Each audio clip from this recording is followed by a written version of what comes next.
mendakwahkan, menyebarkan, mempertahankan agama yang kita warisi daripada baginda Muhammad sallallahu alaihi wasallam. Sudah tentu warisan yang paling besar yang kita terima, yang kita pelajari daripada Nabi, tidak lain dan tidak bukan adalah amalan solat dengan berjemaah yang kita terima sanadnya, ijazahnya daripada Jibril alaihissalam, dan seterusnya diwarisi oleh Nabi sallallahu alaihi wasallam kepada umatnya. Jadi pada zahirnya kita nampak biasa saja, tetapi hakikat sebenarnya ini merupakan karamah, kemuliaan yang Allah Ta'ala berikan khusus untuk umat baginda Muhammad sallallahu alaihi wasallam. Kerana dalam peristiwa Isra wal Mi'raj, Nabi sallallahu alaihi wasallam pernah ditawarkan 3 bentuk minuman oleh Jibril alaihissalam. Ternyata Nabi kita bijak memilih minuman mana yang terbaik untuk baginda minum, menunjukkan kebijaksanaan baginda. Ditawarkan air biasa, ada ulama kata ditawarkan madu, Nabi tolak. Ditawarkan air arak, Nabi tolak. Tetapi saat ditawarkan susu kepada Nabi, Nabi sallallahu alaihi wasallam memilih susu untuk minum, satu benda yang natural, yang fitrah, kesihatan, kebaikan. Sehingga Jibril alaihissalam beritahu hudi talil fitrah, Tuhan telah diberikan hidayah oleh Allah untuk memilih sesuatu yang fitrah, sesuatu yang natural. Wa hudiyat ummatuka, berkat Tuhan bijak memilih ini, umat Tuhan akan istiqamah di atas hidayah sampai hari kiamat.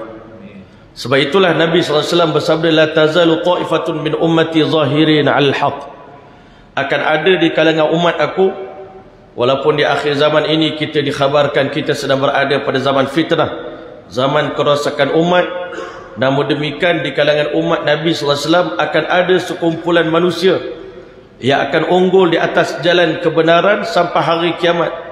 La yadhurruhum man khadalahum, mereka tidak terkesan dengan orang-orang yang mencela dan menghina mereka. Jadi alhamdulillah pagi ini Masjid Al-Hidayah mengadakan majlis Qiyamul Lail, masya-Allah. Satu amalan yang sangat sukar untuk kita buat pada bulan-bulan biasa. Dalam bulan Ramadan satu benda biasa, bangun malam, khususnya malam 27 Ramadan, dan kita tak lama lagi akan masuk dalam bulan Ramadan. Tapi nak menghidupkan Qiyamul Lail, budaya Qiyamul Lail pada bulan biasa, pada bulan Rejab seperti ini, satu cabaran yang besar. Namun demikian ini semua adalah merupakan taufik dan hidayah daripada Allah Subhanahu wa taala, dan pihak masjid hampir sekarang ni berkat daripada orang kata ilham yang Allah telah ilhamkan kepada seorang artis kita, saudara Alif Satar.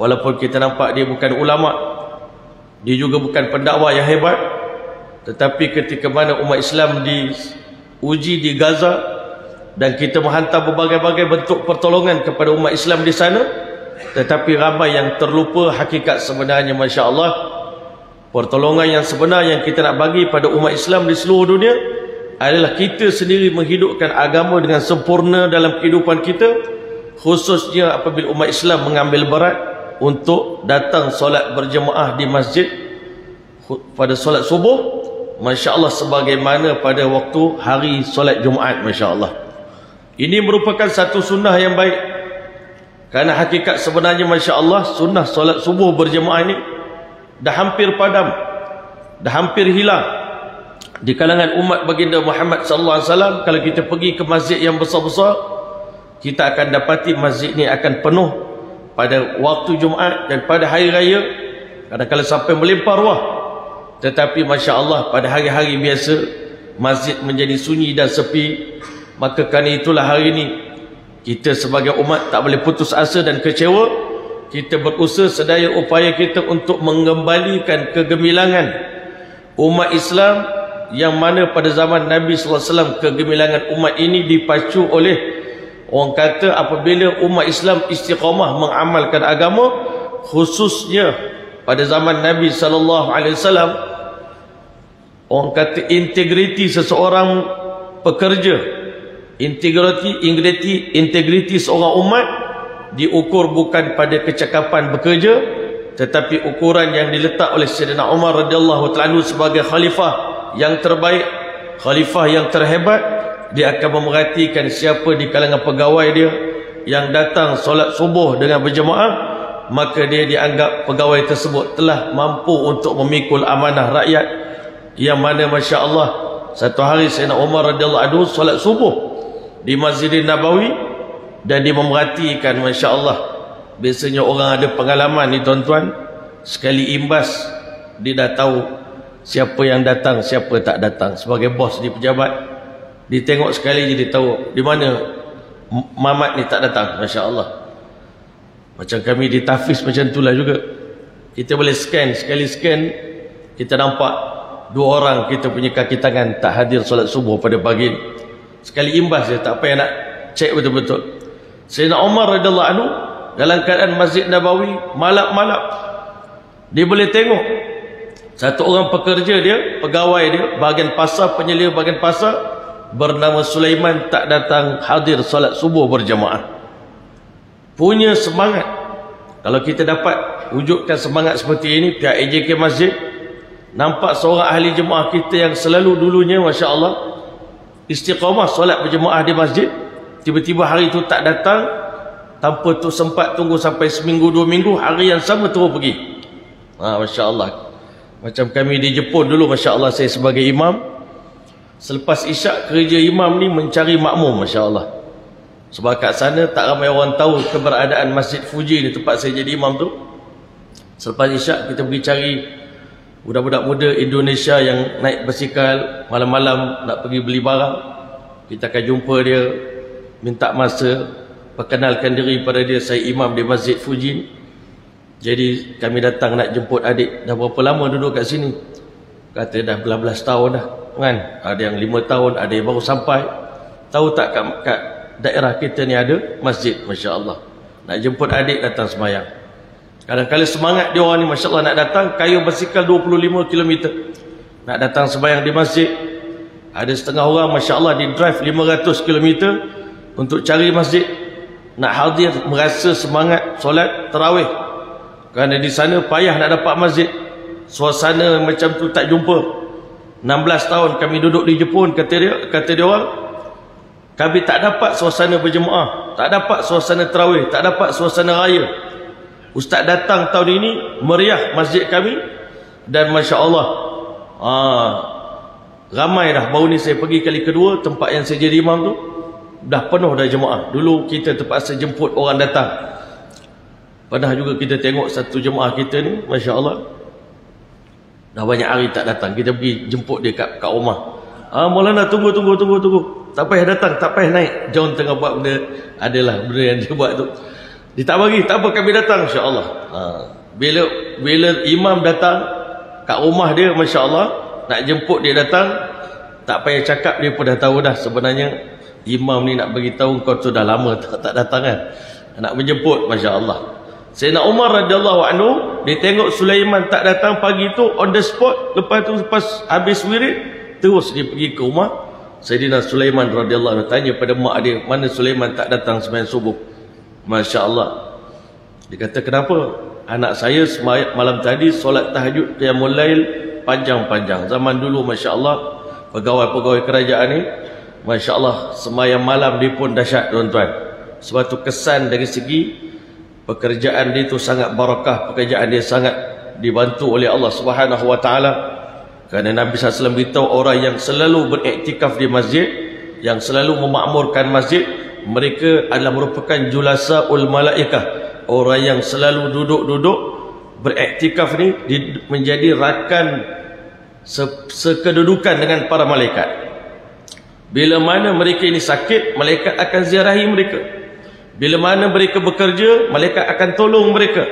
Bila mana mereka nak mati, malaikat akan memberikan ketenteraman pada mereka, akan bagi semangat, support kepada mereka. Masya Allah, ini kehebatan orang yang selalu memakmurkan masjid. Sebab itu dinamakan innama ya'muru masajid Allah man amana billahi wal yawmil akhir. Orang yang selalu memakmurkan rumah Allah, maka itulah golongan yang beriman kepada Allah dan hari kemudian. Mak Sulaiman ni tak cerita pada Amirul Mukminin, anak saya bukan tak datang sembahyang subuh kerana malam tadi macam kita sekarang ni kadang-kadang tak bangun subuh sebab main handphone lama sangat kan. Lama sangat main handphone sampai pukul 2 pagi. Itu yang terlewat tidur dan terbabas. Masya Allah. Tapi sahabat Nabi ini terbabas sembahyang subuh kerana Masya Allah bangun malam. Maka akhirnya Sayyidina Umar radhiyallahu anhu beritahu, di sisi saya sembahyang hadir solat subuh berjemaah lebih penting daripada solat tahajud sepanjang malam. Ini Sayyidina Umar punya kepimpinan. Dia tegas dalam bab solat kerana diberitahu siapa yang mampu menjaga amanah dia dengan Allah, maka Allah telah akan bagi dia sifat takwa, sifat takut pada Allah, sehingga dia akan mampu, orang kata, menggalas tugas amanah yang diberikan sesama manusia. Sebab itu di zaman Sayyidina Umar radhiyallahu anhu payah nak ditemukan berlaku penipuan dalam jual beli. Penipuan di kalangan sahabat tidak berlaku kerana semua di antara sahabat Nabi ini telah dididik dengan Rasulullah SAW, dan para sahabat terdidik di dalam madrasah yang dinamakan Madrasah Masjid Nabawi, itu melahirkan orang yang bertakwa kepada Allah Subhanahu wa taala. Berbalik kita tuan-tuan dan rahmati oleh Allah kepada peristiwa Isra wal Mi'raj. Peristiwa ini kita dah dengar daripada kecil sampai kita dewasa. Cerita yang diceritakan oleh para ustaz, berbagai-bagai versi, berbagai-bagai orang kata gaya penceritaan mengikut kepakaran ilmu masing-masing. Masya Allah. Hakikat sebenarnya tuan-tuan dan rahmati oleh Allah SWT, Allah Ta'ala memang bagi nikmat ini pada kekasih dia baginda Muhammad SAW. Tapi kita selaku umat boleh juga kita mengambil ibrah, pengajaran.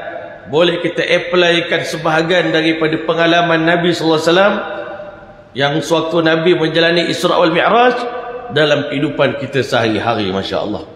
Yang pertama sekali tuan-tuan dan rahmati Allah, yang kita nak belajar daripada Nabi ini makna keredaan.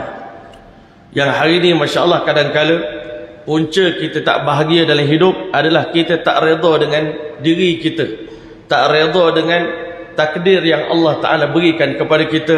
Kadang-kadang kita tak redha dengan isteri yang Allah bagi pada kita, tak redha dengan pekerjaan yang kita sedang lalui pada hari ini, tak redha dengan takdir dan nasib yang Allah Ta'ala bagi kepada kita. Bila kita tidak redha, hidup kita tidak diredai oleh Allah Subhanahu wa taala. Kalau kita tengok kehidupan Nabi sallallahu alaihi wasallam, daripada kecil sebelum lahir lagi Allah Ta'ala dah ambil nyawa ayah Nabi sallallahu alaihi wasallam. Abdullah dah meninggal sebelum Nabi lahir. Nabi tak sempat mendapat didikan seorang ayah. Lahir ke dunia baru 4 tahun lebih. Nabi dihantar bersekolah di perkampungan kabilah Bani Sa'ad, di rumah Halimatus Sa'diyah. Balik semula ke Mekah baru umur 4 tahun lebih. Allah Ta'ala uji dengan kematian ibu dia. Tak lama kemudian kewafatan atuk dia.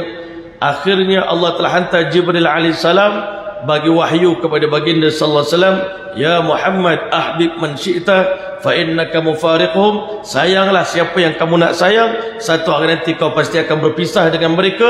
Wa ish ma syi'ta fa innaka mayyitun. Hiduplah lama mana kamu nak hidup di dunia, satu hari nanti kau pasti akan mati. Tuan-tuan yang rahmati Allah, nak redha dengan benda-benda yang biasa ini senang tuan-tuan, tetapi nak redha dengan kematian orang tersayang ni satu benda yang sangat payah tuan-tuan. Masya Allah. Kan? Saya bawa ada satu orang kawan saya, dia pergi ke Mekah umrah tuan-tuan. Anak dia kat sini aksiden. Semalam kawan saya beritahu, ustaz ni dah 2-3 kali dah pergi ziarah kubur anak dia. Payah nak lupakan anak. Tapi bayangkan baginda Muhammad SAW tahun ke-10 dalam tempoh 3 hari. Jarak, ada ulama kata jarak antara wafatnya Siti Khadijah radhiyallahu ta'ala anha, isteri kesayangan Nabi, dengan Abu Talib, bapa saudara Nabi yang Nabi anggap macam ayah sendiri. Jaraknya ada kata 3 hari, ada kata 15 hari, ada kata 2 bulan. Dalam masa yang singkat berlaku 2 peristiwa besar dalam hidup Nabi sallallahu alaihi wasallam.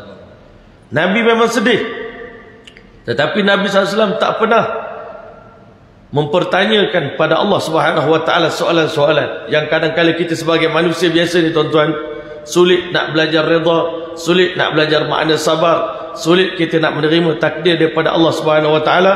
Walaupun kita tahu di dunia ni tak ada yang milik kita, tak ada yang kekal, tiada yang akan orang kata selamat daripada kematian, kesakitan, tetapi kita nak mempelajari makna redha, khususnya pada zaman ekonomi yang sedang merosot sekarang ni. Sangat susah kita nak faham makna keredaan, makna kepasrahan seorang hamba kepada Allah Subhanahu wa taala. Tetapi Nabi kita sallallahu alaihi wasallam dalam keadaan sedih tu pergi ke Taif, kena baling batu dengan orang Taif. Hebatnya Nabi kita sallallahu alaihi wasallam, tidak pula Nabi berdoa bertanya kepada Allah bila nak datang pertolongan daripada Allah kepada kami. Sepatutnya kalau betul Allah sayang pada aku, Nabi pun diakui sebagai Habibullah, kekasih Allah. Kita tak akan biar kekasih kita diusir orang. Masya Allah, jangan kata diusir orang. Kalau boleh lalat pun jangan hinggap kekasih kita, kan? Punya caring. Tetapi Allah Ta'ala membiarkan kekasih dia baginda Muhammad SAW dilukakan hati dan perasaannya, dan dilukakan tubuh badannya di Taif. Sehingga ketika mana Siti Aisyah radhiyallahu ta'ala bertanya pada Nabi SAW, hal ataka alayka ya Rasulullah yauman asyaddu min yaumi Uhud, pernahkah datang satu pengalaman yang lebih pahit, yang lebih berat, penderitaan yang kekanda alami lebih berat daripada hari Uhud? Sebab Aisyah radhiyallahu ta'ala menyaksikan betapa beratnya penderitaan yang dialami oleh Rasulullah sallallahu alaihi wasallam dalam peperangan Uhud. Darah Nabi banyak tertumpah dalam gua yang bernama Maharis. Nabi terjatuh dalam sebuah gua, tersebar berita Nabi telah wafat. Betapa dahsyatnya penderitaan yang dialami oleh Nabi sallallahu alaihi wasallam pada hari Uhud. Nabi terpaksa solat dalam keadaan duduk berjemaah dengan sahabat Nabi. Itu pengalaman sahabat sembahyang duduk bersama dengan Nabi. Imamnya solat duduk, makmum pun solat duduk. Semuanya terluka. Tetapi bila Nabi SAW mengatakan, na'am, ada hari yang lebih berat, yang lebih parah. Kecederaan aku dalam agama ni, menyebarkan kalimah la ilaha illallah ni, lebih berat daripada hari Uhud. Aisyah menjadi tergamam dan terkejut. Masya Allah. Nabi kata hari yang lebih berat daripada hari Uhud adalah hari Aqabah, ketika mana Nabi pergi ke Taif. Orang Taif terkenal dengan sifat menjamu tetamu, Masya Allah. Tapi jangan kata seteguk air nak bagi pada Nabi, kata-kata yang manis pun tak bagi pada Nabi. Mereka halau Rasulullah SAW. Nabi duduk di Taif 10 hari berdakwah. Tetapi akhirnya orang Taif halau Nabi dengan penuh kehinaan, usir Nabi, baling batu. Ada ulama kata beberapa kilometer orang baling batu daripada kiri dan kanan. Tetapi Nabi kita sallallahu alaihi wasallam dalam keadaan dah jatuh, tak mampu lagi. Nabi tak sedarkan diri masa di baling batu tadi, tuan-tuan. Punya sakit, punya sedih, lapar, dahaga. Datang jalan kaki bersama anak angkat dia. Anak angkat Nabi peluk Nabi daripada depan supaya wajah Nabi tak terkena batu. Tapi batu datang daripada berbagai-bagai arah, menyebabkan Nabi luka daripada kepala sampai ke kaki, tuan-tuan. Jatuh dalam kebun milik Utbah bin Rabi'ah. Walaupun dia benci Nabi, tapi dia tengok dia juga orang Mekah, dia juga adalah sebahagian daripada keturunan Quraisy. Dan ulama kata Taif ni pun adalah kampung Nabi sendiri juga, kerana moyang Nabi Hashim berkahwin dengan wanita Taif, Atikah. Masya Allah, tuan-tuan dan rahmat Allah. Tetapi Nabi dalam keadaan begitu pun, yang pertama Nabi tak pernah salahkan Allah Ta'ala. Kalau kita kena ujian sikit, wahai Allah, saya dah sembahyang subuh berjemaah macam solat Jumaat pun, kenapa engkau uji kami begini? Masya Allah. Ketika mana berlaku tsunami dulu, tuan-tuan, saya tengok sebagian orang, adalah bukan semua, tapi ada yang keluarkan spanduk, ya Allah, kenapa kami diazab sebelum kau bagi peringatan pada kami? Masya Allah, ini ujian, nak redha dengan ujian daripada Allah. Saya pernah jumpa satu orang pelarian Syria waktu saya hantar bantuan di Turki, Masya Allah, bersama MAPI Malaysia. Saya nampak satu orang lelaki sedang duduk lepas subuh dekat Turki lah. Dia duduk bersandar dekat tiang dalam keadaan termenung. Saya berkenalan dengan dia, rupanya dia pelarian Syria yang sedang duduk di Turki. Dia kata, Ustaz, kalaulah kami ni tak ada iman, mungkin kami boleh jadi gila. Dia kata, Ustaz, dengan ujian yang Allah Ta'ala bagi ni, dalam satu malam, kadang-kadang kami hidup, orang di Syria, orang di Palestin, tuan-tuan, satu malam kami boleh hilang semua ahli keluarga kami. Satu malam kami hilang pencarian, kami hilang rumah. Hari ni kalau kita rasa ujian yang kita alami ni terlalu berat, tuan-tuan mulia, tapi kita masih ada lagi, Masya Allah, sesuatu untuk kita tempat berteduh. Ada lagi sesuatu nasi untuk kita makan. Banyak lagi orang yang prihatin tentang nasib kita. Sebab itu, tuan-tuan rahmat Allah, kalau kita perhatikan mereka, dia kata kalau iman tak ada di dada kami, dah lama kami gila. Tetapi kalau kita tengok keimanan orang-orang di Gaza, tuan-tuan, Masya Allah, kita akan hairan. Suami meninggal dunia kerana isteri bersyukur pada Allah Subhanahu Wa Taala. Macam mana dia boleh tukar hati dia? Kesedihan boleh jadi satu kegembiraan. Ini yang kita boleh belajar daripada baginda Muhammad SAW. Nabi saat di baling batu itu pun angkat tangan, tak ada pun nak doakan azab untuk orang Taif. Bahkan tak ada juga nak mempertikaikan Allah, kalau betul aku kekasihmu ya Allah, takkan aku disiksa macam ni, dihina macam ni. Tapi Nabi sebaliknya menyalahkan diri sendiri. Allahu ilahi, Masya Allah, ilaika ashku du'afa quwwati, hanya kepadamu aku adukan kelemahan daya upayaku, wa qillata hilati, lemahnya kemahiran aku tak reti skill berdakwah, seolah-olah begitu, menyalahkan diri sendiri. Ya Arhamar Rahimin, wahai Tuhan yang Maha Pengasih, yang Maha Penyayang, Anta Rabbul Mustad'afin, engkau lah Tuhan yang Maha Pengasih. Masya Allah. Sampai akhirnya Masya Allah, Allah dan para malaikat begitu sedih mendengar doa Nabi SAW. Wahai Jibril, turun kamu ke dunia, tanya kepada kekasihku Muhammad SAW, seandainya diperintahkan hari ini lagakanlah gunung yang di antara dua penduduk Taif ini, maka lagakanlah, biarlah mereka diazab. Tetapi Nabi SAW terkejut mendapat tawaran daripada Jibril alaihissalam. Dia kata, wahai Jibril, tak pernah terlintas pun sedikit pun di hati saya keinginan untuk melihat umat saya diazab oleh Allah Ta'ala. Biarlah hari ini nenek moyang mereka lukakan saya, tetapi saya berdoa dan berharap pada Allah, lahir daripada keturunan Taif golongan yang beriman kepada Allah Ta'ala, yang tidak syirik pada Allah walau sedikit pun. Ini pelajaran pertama yang kita nak belajar pada Nabi. Kita sabar dan kita kena menyabarkan orang lain. Masya Allah, zaman sekarang ni kita sendiri kena sabar dan kita kena sabarkan orang lain yang sedang susah. Selalunya susah nak sabarkan orang. Satu hari Nabi tengok seorang wanita menangis di sisi kubur anak dia baru meninggal. Masya Allah. Nabi kata, sabarlah puan, kan, Masya Allah, dia akan bertemu dengan Allah Ta'ala. Anak-anak kecil yang mati, Masya Allah, awal ini sebelum usia balik akan menunggu ibu dan ayah dia di pintu syurga nanti. Masya Allah. Itu cara kita tenteramkan orang. Tapi orang perempuan cakap, engkau bolehlah cakap, engkau tak kena apa yang aku kena. Dia tak tahu yang menegur itu Rasulullah SAW. Ada masa orang ni dia tengah sedih, kita cakap, dia tak kira kita siapa, kan? Awak boleh cakap, awak tak kena, kan? Masya Allah. Tuan-tuan yang mulia, bila satu orang sahabat kata, puan, jangan cakap macam tu kat Nabi SAW, dia terkejut. Aku marah kat Nabi ke tadi? Betul lah. Dia datang minta maaf pada Rasulullah SAW kemudian. Ya Rasulullah, minta maaf, saya tadi cakap kasar dengan tuan. Nabi SAW tak marah pun. Nabi kata, innamas sabru inda sadabatil ula, yang dinamakan sabar. Kali pertama dengar berita itu, dengar berita sedih, dengar berita yang menduka citakan, mula-mula sekali inna lillahi wa inna ilaihi raji'un, barulah kita buat apa-apa yang patut, tuan-tuan. Maka hadirin yang dirahmati Allah, itu cabaran yang pertama. Nak bersabar, nak belajar redha dengan ujian yang Allah Ta'ala bagi. Hari ini untuk redha dalam kesenangan, alhamdulillah Allah bagi nikmat. Tapi nak redha dalam kepayahan, itu yang kita nak. Masya Allah. Nak kita cuba neutralkan jiwa kita, hati dan perasaan kita. Kalau kita rasa kita dah berat, kita tengok ramai lagi seluruh dunia hari ini orang yang mengalami ujian yang lebih berat daripada kita. Masya Allah. Maka akhirnya kita akan tenang. Masya Allah. Yang kedua, tuan-tuan dan rahmati oleh Allah sekalian, pelajaran yang kita boleh belajar daripada baginda Muhammad sallallahu alaihi wasallam, sebelum Nabi sallallahu alaihi wasallam diangkat Isra wal Mi'raj, Allah telah turunkan surah Yusuf kepada Nabi sallallahu alaihi wasallam. Berarti Nabi Yusuf ni ada hubung kait yang sangat rapat dengan Rasulullah sallallahu alaihi wasallam. Sebab itu di langit keempat pun, di langit ketiga pun Nabi akan jumpa lagi Nabi Yusuf alaihi salam. Rupanya ketika mana Nabi sedang bersedih, Allah hiburkan Rasulullah SAW dengan ahsanul qasas. Kisah yang terindah dalam Quran adalah kisah surah Yusuf. Tak ada kisah yang Allah ceritakan secara sempurna dalam Quran.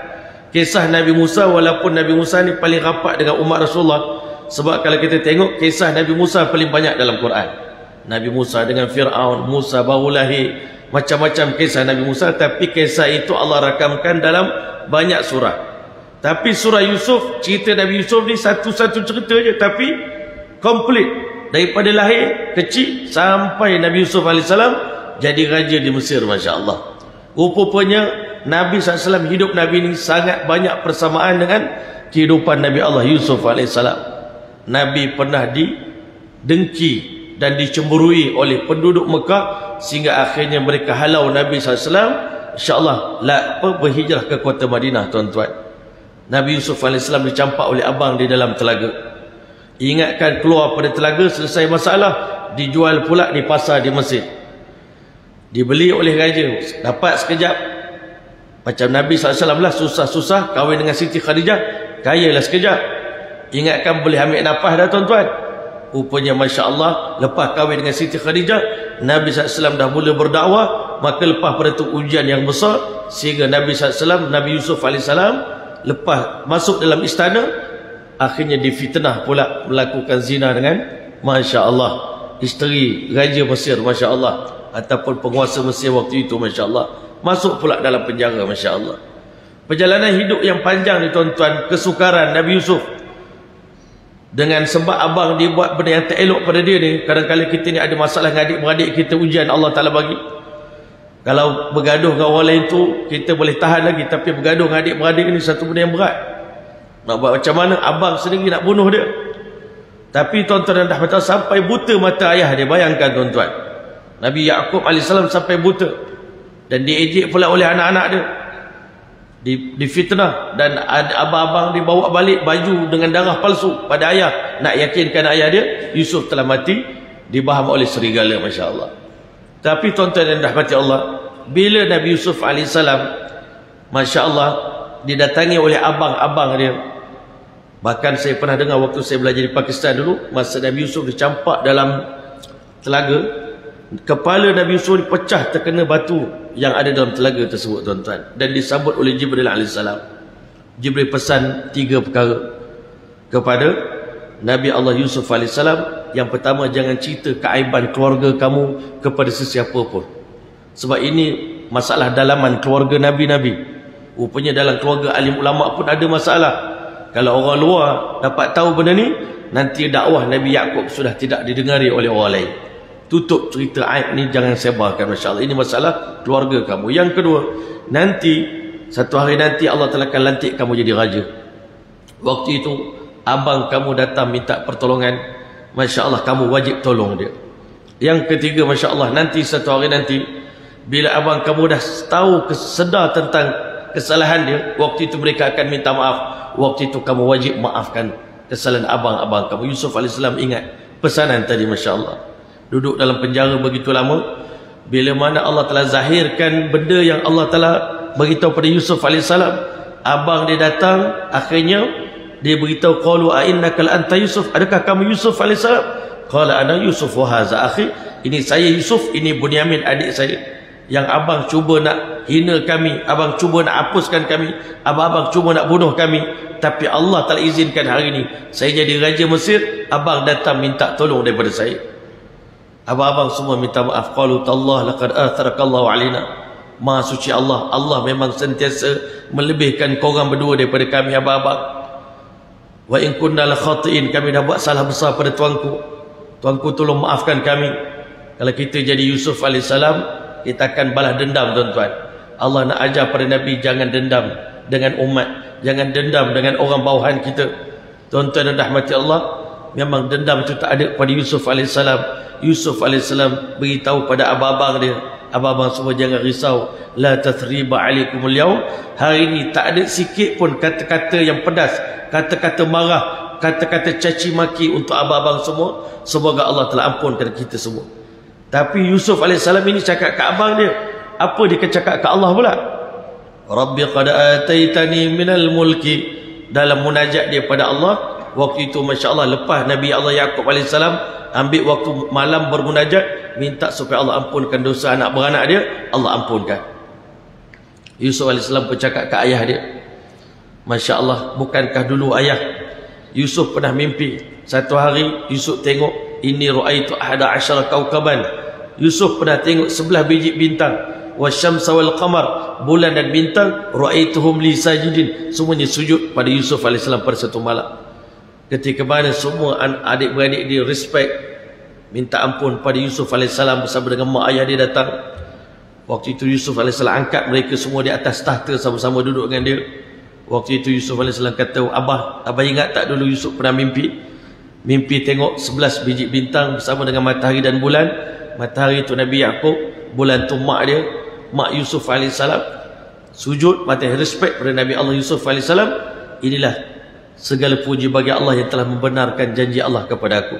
Yusuf tak sebut pun pengalaman pahit dia pada Allah Ta'ala. Dia hanya sebut yang hari ini. Sekarang Yusuf dah jadi raja, Yusuf dah mulia. Segala puji bagi Allah. Rabbi qad ataitani minal mulki wa 'allamtani min ta'wil al-ahadits. Engkau bukan sekadar bagi aku jadi raja, engkau ajar aku tafsir mimpi, masya-Allah, ilmu yang mahal.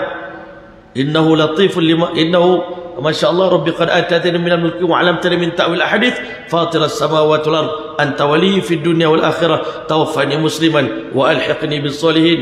Nabi Yusuf AS puji Allah Ta'ala. Tak sebut pun kisah pahit-pahit kepahitan hidup dia, masya-Allah. Macam mana satu orang tuan guru waktu kami belajar dulu di Pakistan, tuan-tuan, dia diuji oleh Allah dengan penyakit lumpuh, tuan-tuan, masya-Allah. Anak murid datang ziarah tuan guru, apa kabar? Dia kata alhamdulillah, tangan belah kanan sihat, mata belah kanan sihat, telinga belah kanan sihat, kaki belah kanan sihat. Alhamdulillah, syukur pada Allah. Anak murid kata kami datang nak tanya tentang sakit tuan guru lumpuh tu macam mana. Dia kata malu saya nak sebut tentang sakit. 70 tahun saya pakai anggota ini dalam keadaan sihat. Kenapa baru 6 bulan saya kena sakit lumpuh? Saya dah nak mengeluh dengan Allah Subhanahu Wa Taala. Ini kadang-kadang kita dapat belajar, kita nak mendidik hati kita ni redha dengan Allah Ta'ala bukan senang, tuan-tuan. Tapi ada insan yang berhati mulia, Allah bagi mereka tak ada dendam pada Allah, tak ada dendam pada manusia. Ini yang Nabi SAW pelajari daripada Nabi Yusuf AS. Sebab itu dalam peristiwa Isra wal Mi'raj, Nabi ini sangat rapat dengan Nabi Allah Yusuf AS. Sebab itu nanti bila Nabi tawan balik orang Mekah yang pernah hina Nabi, yang pernah halau Nabi, Nabi pergi balik ke Taif, tuan-tuan, Nabi boleh ingatkan balik orang Taif. Kita selalu kalau orang buat kita dan orang tu kemudiannya mengaku salah, itu hari memang peluang kita untuk smash dia, tuan-tuan. Kita akan smash dia balik. Dulu kau pernah ingat tak, dulu kau tuan lah yang dulu yang ludah kat muka saya kan, tuan dulu yang hina saya kan. Itu kita ni dia ajar macam tu. Dalam filem-filem Melayu pun macam tu kan, kita dia ajar bawang merah dengan bawang putih kan. Bila kakak dia duduk hina adik dia, lama-lama mak dia jadi ikan kaloi, tuan-tuan. Lepas tu lama-lama adik dia dipilih jadi raja, isteri raja.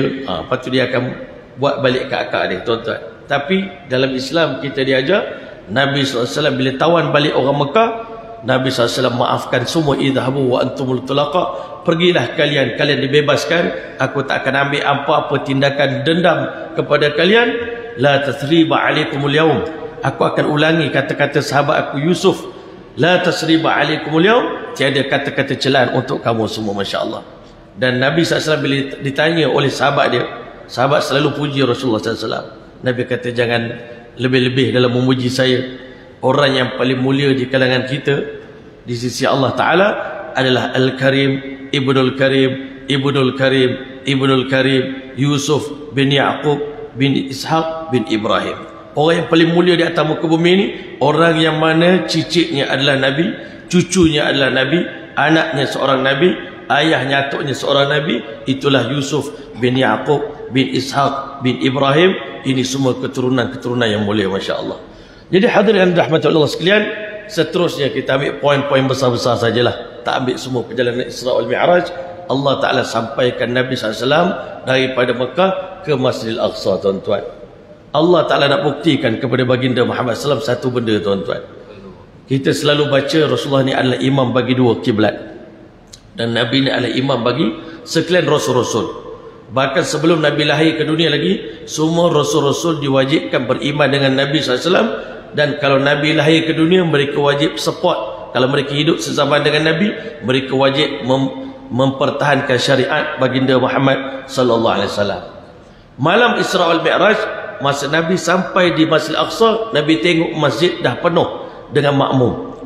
Rupanya dalam masjid itu adalah 124,000 Nabi-Nabi dan Rasul-Rasul yang Allah telah utuskan untuk bagi semangat kat Nabi SAW, motivasi kat Nabi. Wahai Muhammad, kalau kamu sedih, orang hina kamu, kamu tengok ini Nabi Zakaria AS, dalam menjalankan dakwah, digergaji sampai terbelah dua badan dia.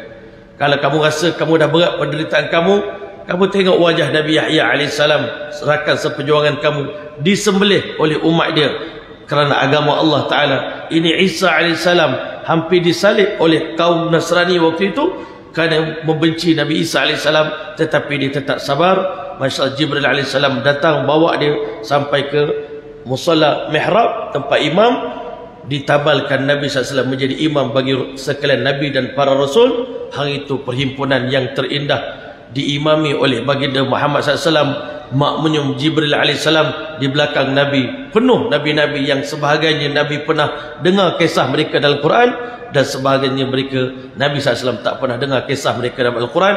Ini ulama kata ada satu benda besar, iaitu seakan-akan Allah telah nak beritahu, wahai Muhammad, engkaulah imam di bumi, dan engkau juga akan jadi imam bagi sekalian para makhluk di langit nanti. Masya Allah, itu kemuliaan Allah bagi kepada baginda Muhammad SAW. Sebab itu siapa yang korban untuk Allah di dunia lagi Allah dah tunjukkan kemuliaan, apatah lagi dalam akhirat. Ulama kata sebahagian peristiwa Isra' Mi'raj itu sebahagian kecil daripada apa yang menanti Rasulullah SAW, kemuliaan yang menanti Nabi dalam akhirat. Di dunia pun Allah tunjuk sikit, ini baru sikit. Sebenarnya tuan-tuan boleh kita korban untuk agama Allah ni, kalau Allah buka pahala di depan kita, pecah jantung kita tuan-tuan. Sebab itu Allah Ta'ala beritahu, fala ta'lamu nafsum ma ukhfiya lahum min qurrati a'yun. Tak ada siapa pun yang mengetahui di saat kita sedang sibuk beribadah pada Allah ni, apa bentuk nikmat yang sedang Allah simpan untuk kita, yang Allah taruh untuk kita di alam akhirat, dalam syurga nanti. Kalau Allah buka nikmat syurga, pagi ni sonok kita, Masya Allah. Rupanya sembahyang subuh, Nabi kata siapa yang datang ke masjid pada waktu pagi dan di waktu petang, a'addallahu lahu nuzulan, Allah telah akan sediakan hidangan, jamuan setiap pagi. Setiap kali datang ke masjid waktu pagi, okey, tuan pernah datang pada hari Ahad kan, pada tanggal sekian-sekian pernah datang ke Masjid Hidayah, ini dia punya special menu dia, lauk daripada syurga, special kerana disebabkan kedatangan tuan ke masjid pada waktu pagi dan pada waktu petang. Diberikan hidangan, ada makanan yang nanti di syurga setiap kali datang. Rupanya hari-hari datang ke masjid bukan sekadar dapat pahala, nanti akan dapat tawaran InsyaAllah menu yang lazat dalam syurga sempena kita datang solat subuh berjemaah di masjid. Masya Allah, mudah-mudahan daripada sekali, satu hari, dua hari, satu hari nanti kita istiqamah dapat jadikan solat subuh macam solat Jumaat di Masjid Hidayah ni, insyaAllah. Amin Rabbal Alamin. Maka tuan-tuan dan rahmat Allah, dipendekkan cerita tuan-tuan, ulama kata Nabi dah jumpa para anbiya di bumi. Kenapa Allah telah jumpakan lagi Nabi SAW di langit sana tuan-tuan? Tetapi rupanya kata ulama, 7 orang Nabi yang Nabi jumpa di langit pula tu tuan-tuan, selepas jumpa di bumi jumpa pula di langit. Masya Allah, Nabi Adam tadi jumpa dah dekat bumi, tapi naik ke langit yang pertama jumpa dengan Nabi Adam AS. Itu pun simbolik daripada Allah, seakan-akan nasihat untuk kuatkan semangat Nabi. Nanti Muhammad, kamu balik daripada Isra' Mi'raj, kamu akan dihalau oleh penduduk Mekah ke Madinah. Kamu jangan sedih, kuatkan semangat kamu. Moyang kamu Adam pun pernah duduk di syurga dan dikeluarkan daripada syurga. Nanti naik langit kedua, berjumpa dengan Nabi Allah Yahya dan Isa AS. Nanti kamu akan, waktu kamu malam kamu nak keluar daripada Mekah, akan banyak anak-anak muda pegang pedang nak bunuh Nabi SAW. Abu Jahal yang hantar di depan muka pintu rumah Nabi. Allah selamatkan Nabi. Nabi baca wa ja'alna min baini aydihim saddan wa min khalfihim saddan faghshaynahum fahum la yubsirun. Campak pasir tu semua tertidur. Maka kamu akan mengalami apa yang Nabi Isa AS alami, iaitu diancam bunuh oleh kaumnya. Masya Allah. Yang ketiga, naik ke langit yang ketiga, berjumpa dengan Nabi Allah Yusuf AS.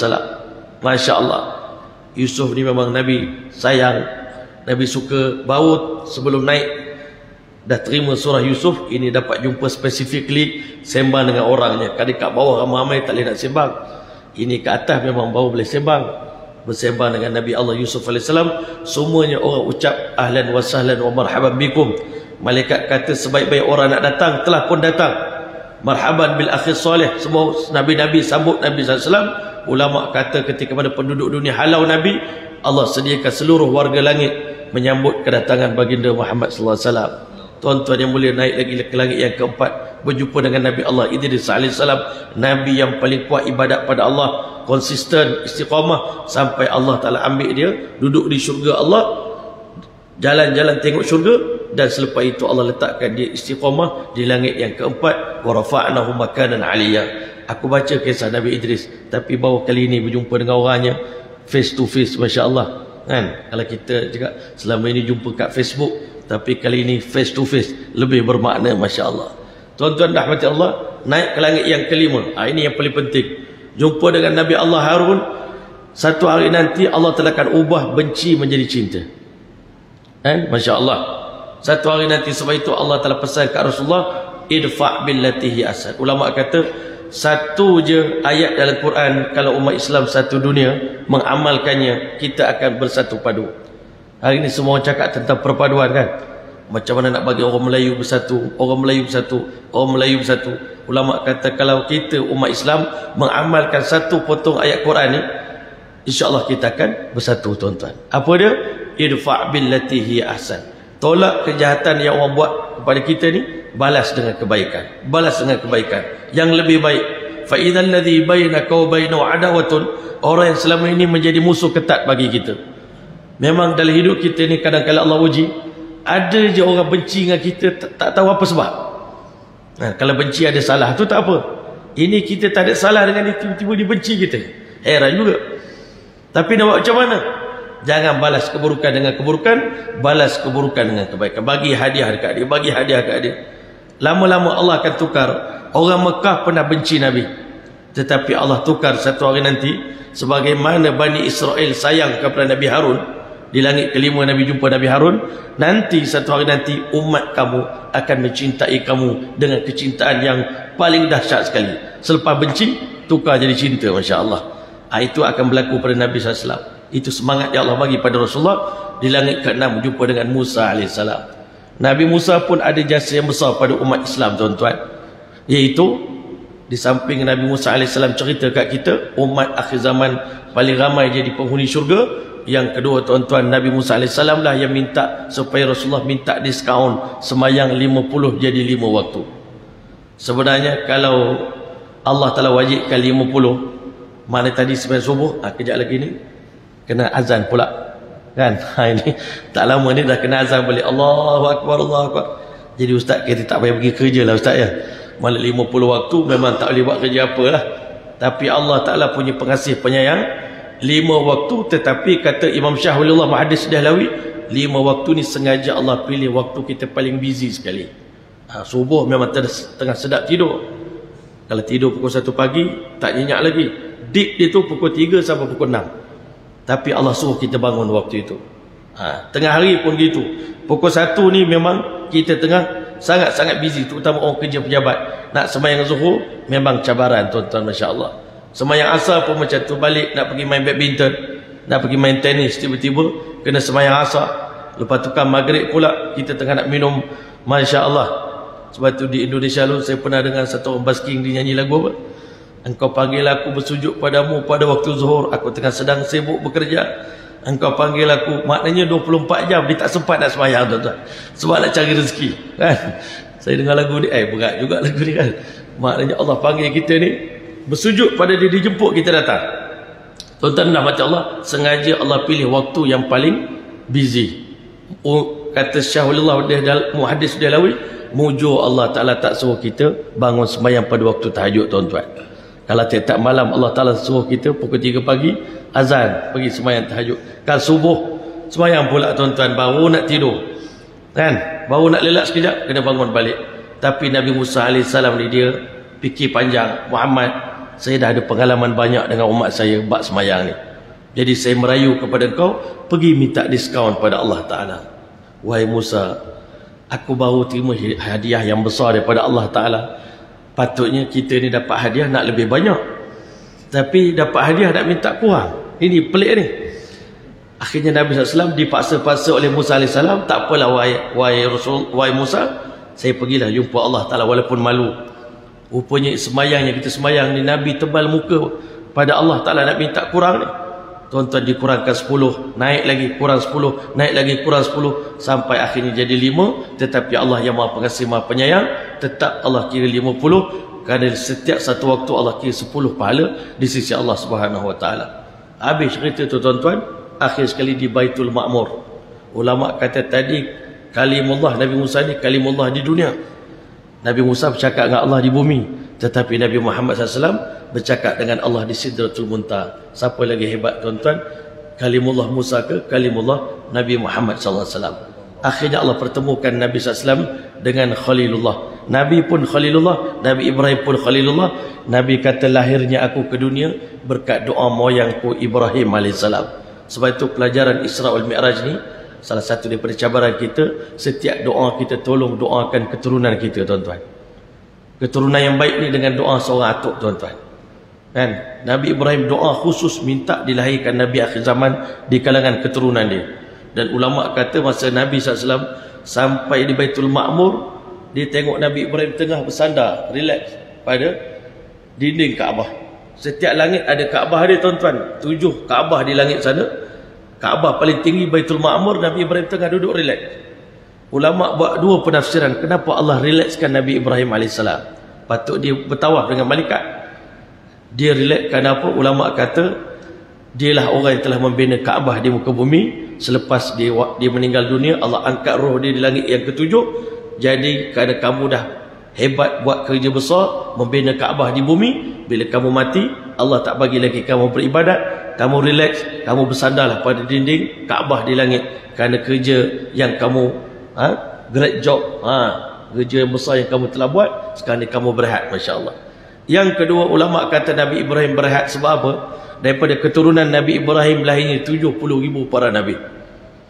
Kalau kita tuan-tuan, anak cucu kita semuanya orang kaya-kaya, jutawan tuan-tuan, atuk tak payah kerja dah, duduk relax kan, duduk atas kursi malas tuan-tuan, goyang badan je lah kan, berzikir pada Allah Ta'ala. Maka Nabi Ibrahim AS dia mati dalam keadaan anak cucu dia 70,000 orang nabi-nabi tuan-tuan. Dan sudah tentu Nabi Muhammad SAW sebahagian daripada cucu dia, salah seorang daripada cucu baginda Ibrahim AS. Sebab tu dia cukup bangga dengan Allah Ta'ala. Nikmat yang paling besar bila Allah lahirkan cucu-cucu yang baik. Maka akhirnya tuan-tuan berjumpa dengan Nabi Ibrahim berpelukan. Kemudian Allah Ta'ala angkat Nabi SAW pergi ke Sidratul Muntaha. Ulama kata utusan Allah kepada di langit iaitu Jibril, utusan Allah di bumi baginda Muhammad SAW, sama-sama ada kekuatan rohani. Tapi Allah nak zahirkan antara Nabi Muhammad dengan Jibril, siapa lagi tinggi kedudukannya di sisi Allah. Jibril sampai di mustawa, Jibril minta izin, ya Rasulullah, saya tak mampu nak follow Tuan lagi dah, sebab alam yang seterusnya orang macam saya, makhluk macam saya dah tak mampu nak teruskan, tak boleh move on lagi dah. Kalau saya ke depan lagi, insya-Allah saya akan terbakar. Tapi baginda Muhammad SAW punya kekuatan. Dengan berkat, ulama kata sebenarnya penderitaan yang Nabi alami itu, kalau ditimpakan ke atas gunung-gunung akan hancur tuan-tuan. Tapi kekuatan jiwa Nabi SAW, Nabi punya kekuatan rohani begitu luar biasa, telah diperkasakan oleh Allah juga tadi sebelum naik. Tuan-tuan, Nabi masuk menembusi alam Jabarut tuan-tuan. Nabi masuk ke alam Jabarut, Nabi terdengar bunyi sarifil qalam, bunyi pena yang menulis takdir manusia di Lauhul Mahfuz masih kedengaran. Dan Nabi masuk menghadap Allah Subhanahu wa taala. Waktu itulah Allah telah sambut Nabi dengan sambutan yang sangat hebat. Tetamu raja segala raja, kekasih Allah. Macam mana kita layan kekasih kita pada hari ini dengan layanan yang sangat istimewa, sangat caring. Allah juga melayani kekasih dia untuk hilangkan duka cita, kesedihan di hati Nabi. Seakan-akan Allah beritahu, Muhammad, selama ini kami biarkan kamu bukan kerana kami benci kepada kamu, kami sangat sayang pada kamu, sangat jaga kamu, tetapi kerana di sisi kami siapa yang paling banyak korban untuk agama, dialah paling tinggi kedudukan di sisi Allah. Tengok pada malam ini kami jemput engkau datang beribadat pada Allah Subhanahu wa taala. Jadi akhirnya Nabi dimuliakan oleh Allah. Fa auha ila abdi ma auha. Allah telah wahyukan kepada Nabi apa yang dia nak wahyukan. Nabi nampak cahaya yang begitu terang benderang. Allah hiburkan hati kekasih dia.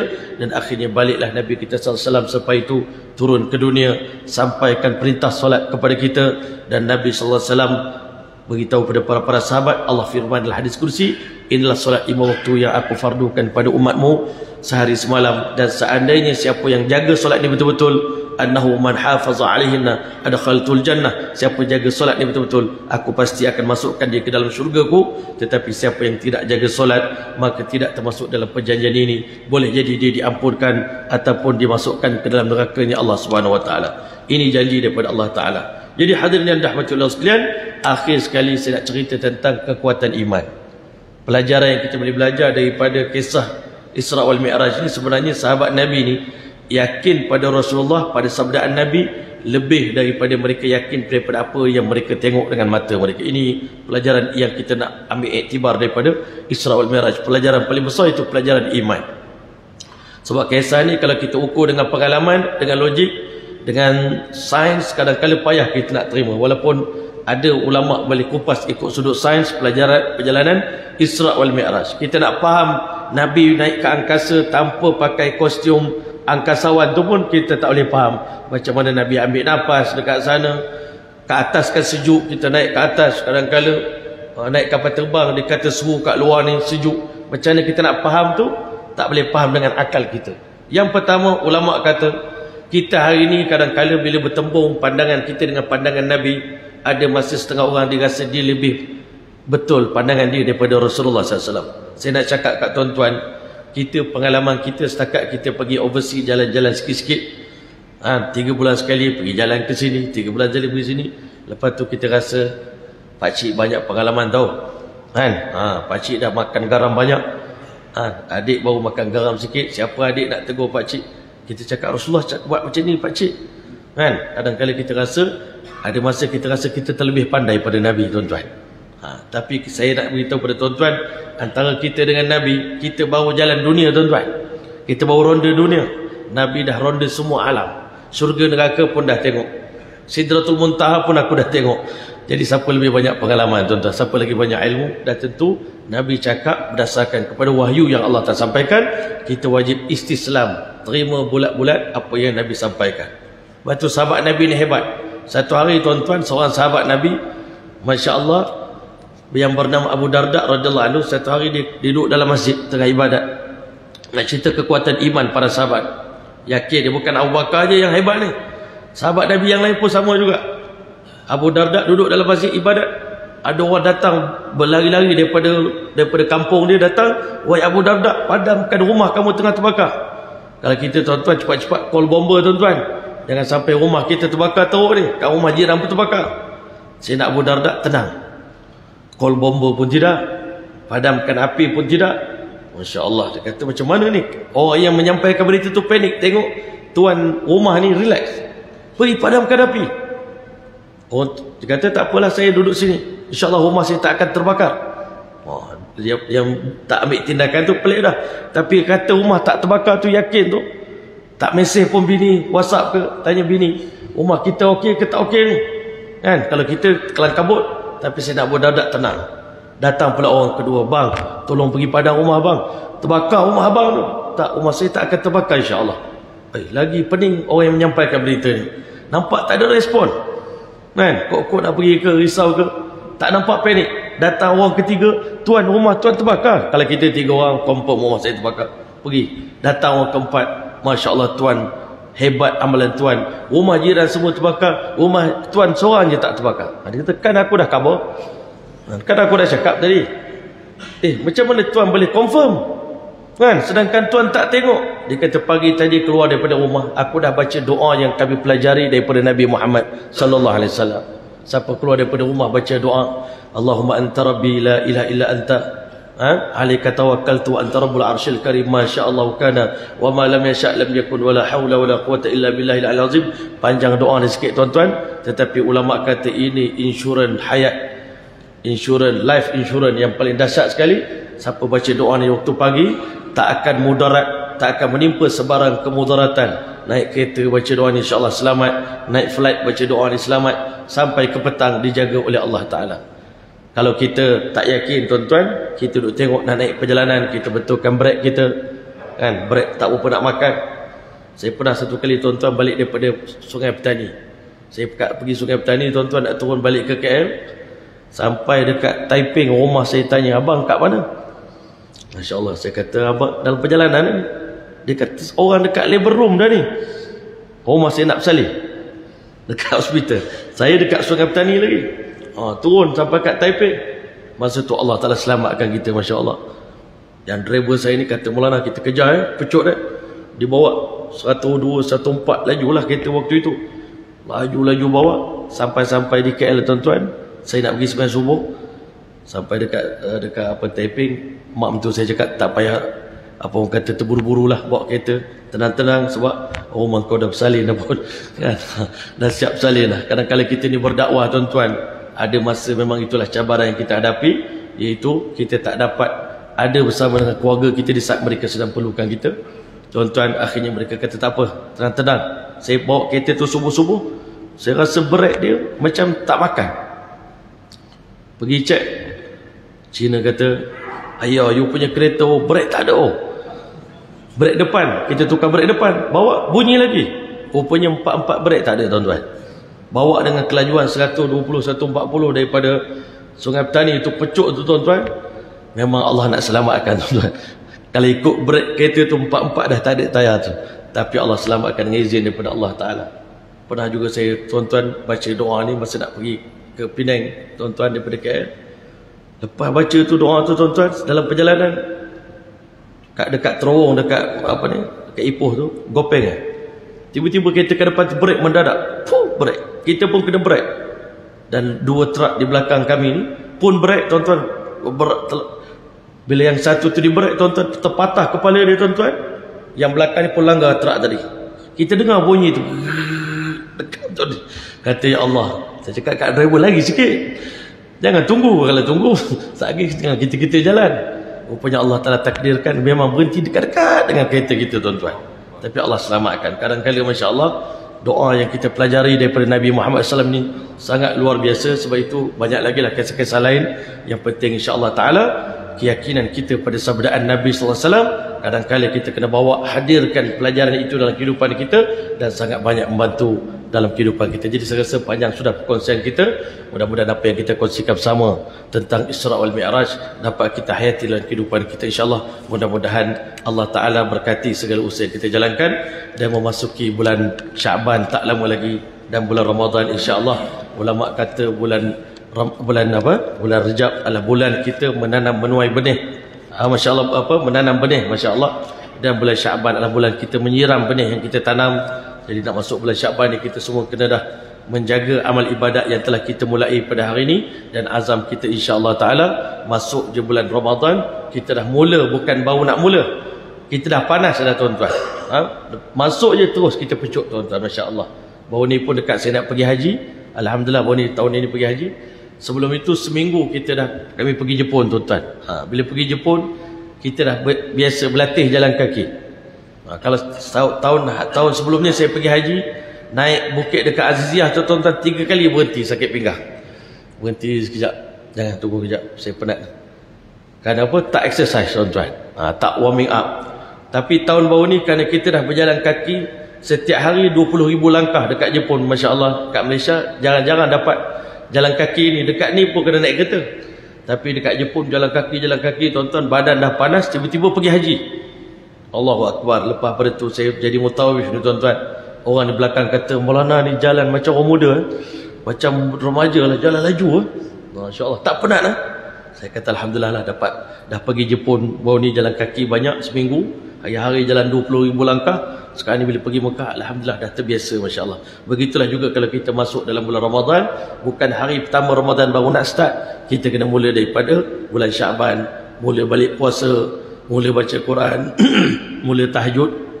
InsyaAllah Ta'ala bila masuk je bulan Ramadan, kita dah terus boleh meneruskan perjalanan kita, tarawih kita, bangun malam kita, sehingga insyaAllah Ta'ala Allah hadiahkan kita dengan malam Lailatul Qadar. Malam Lailatul Qadar pun macam ada persamaan dengan malam Isra wal Mi'raj juga. Jadi kerana itu insyaAllah mudah-mudahan kita semua mendapat hadiah daripada Allah Ta'ala, hadiah Lailatul Qadar insyaAllah. Sekian daripada saya, aqulu qawli hadha wa astaghfirullahal azim li wa lakum wa lisa'il muslimin wal muslimat fastaghfirunnal ghafurur rahim. Wassalamualaikum warahmatullahi wabarakatuh. Waalaikumsalam warahmatullahi wabarakatuh. Jazakallah khairan. Kita ucapkan kepada Fadil Ustaz Maulana Hilmi banyak